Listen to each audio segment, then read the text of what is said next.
Hello everyone, today I'm gonna post another update on Ro-Berto, but it's not just a repost, there's more done to him. So let's start off. First upgrade.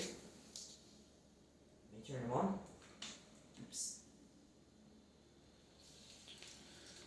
Is the headlights. They used to use a switch, but now they use this. I know, this is not edited, this is real. Now, if you're wondering how on earth is that possible, well, it's with these thingies. These modules here are small RF modules, 3 amps, 3.6 to 24 volts, and they have quite a few modes, like simple push button, like I just push it and it turns on, let go, and then there's the toggle where I push the on button once, it turns on, push it again, turns off. I've done the switch mode, I don't remember what it's called, where I press on, it goes on, and press off, it goes off. If I press off again, it doesn't do anything, and if I press on and press it again, nothing happens. So, that's how that works. I just connected one, and then second upgrade is this camera. You can see that camera's not the original one.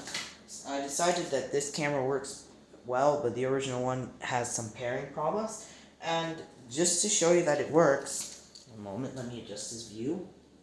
Okay, this is what he sees. Let me show you. Don't believe me? Hey, that's just what's in front. And if you think that this is just a solid picture, because it's not, let me move him forward. The picture also moves forward.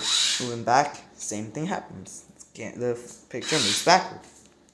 And if I give him a spin, you can probably assume we'll get motion blur.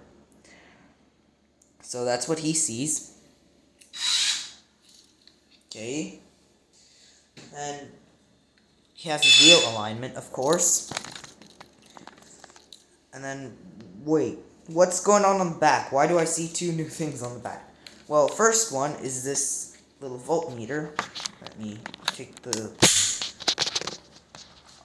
phone off the tripod. Here it is. This is a small voltmeter. These are relatively cheap, also. Very simple upgrades. Now, what's special is, this is also a problem at the same time. Turn headlights on, voltage drops. Yes, the battery's voltage sags under load. These apparently are not high discharge rate batteries. So, when I also move forward, the voltage sags with it. And, like, the camera won't notice that, but if you can pause, you'll notice, as you can see. And also, wait, what's going on with these fans? Well, of course, his original cooling fan had to abruptly die on me. Like, it was working, and then I checked later, it's not working. And no, it's not just stuck. It smells burnt, I can spin it freely, and there's voltage, so it burned out. So I got these new ones. These are 40-10-10 cooling fans. Sorry, 40-40-10, I should say, because they're 40 millimeters this way, 40 millimeters this way, and they're 10 millimeters thick. These ones light up. These are actually also pretty cheap. Like, you can buy these really cheap. I actually got a 6-pack of these for many projects and things like that that would need such cooling fans. And they light up nice and bright. Like, wow. They look amazing in combination with the headlights. Like, it's just amazing. Because it totally makes sense, right? Lights on the back without on the front doesn't totally make sense, but when they're all lit, it makes sense. But again, we have our voltage sag problem. Speaking of which, the next series of the next upgrade set will have replacement of this battery, because this battery's already weakened quite a bit. Apparently, this battery's started to reach its end. Like, it's weakened. I mean, it's not a new robot. This thing's like 2 years old or something, so definitely the battery is pretty old. Yeah, it's also been quite a bit of use, but also quite a bit of time unused. And upgrades are soon going to make the battery reach its discharge rate. And it even cannot hold enough charge to keep the robot going for too long. That's crazy. Like, this battery was fully charged as much as it would charge the battery before the before this. The battery gets charged to like 8.1 volts out of 8.4. That's as high as it goes. I do not know why.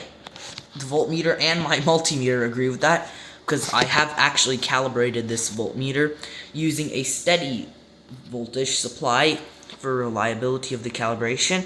Calibrated it to read the exact same numbers, so yes, this is exactly what I guess my multimeter would read. And if you're wondering where is that connected, well, its wires just run down the side of the boost converter here under the hot glue, and they lead up into this main connection where power for the boost converter is taken from here. This is not the best connection, but it'd be pretty annoying to modify the wiring anyways. And I mean, it works. So yeah, if it works, then it's fine. Well, it's better than not working. And I did not have any other ways of doing it where I just stick the wire into the connector so it's touching the metal piece of the connector, and then glue it over to prevent the wires from having a poor connection. This glue keeps this in a solid position. That's a good connection. So this leads back to here. And now I know you're wondering, how did I say this handles just 3 amps? I don't understand why it has extremely thick silicone wire when it only can handle 3 amps. And yes, I can agree, because it only has one of these MOSFETs, which is like 3 to 5 amps usually. So probably not gonna put it to 3 amps. So yeah, I measured the headlights. They're only like 1 amp for both of the headlights here and there. Both of them are connected in parallel, so that means about half an amp each.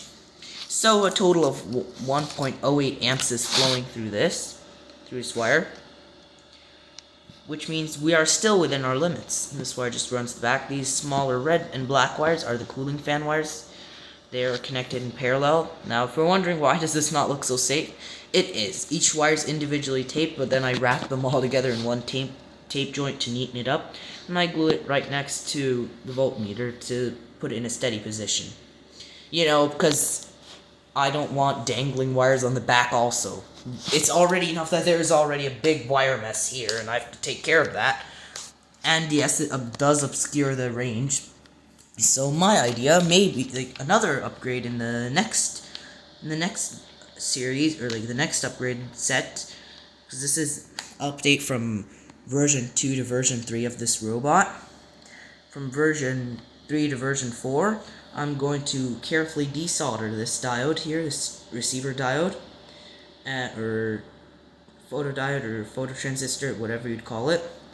And then solder wires on, glue it to the top of a straw to, support it straight up.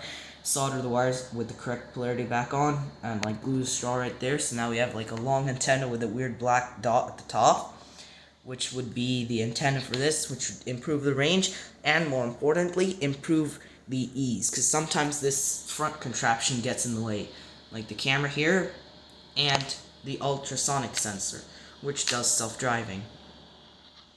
That's also mounted on a servo motor, so that he can, turn around to see which way is clear. Like, that's really smart. So that's just how it works. So I hope you enjoyed. Please rate, share, comment, and subscribe. Thanks for watching.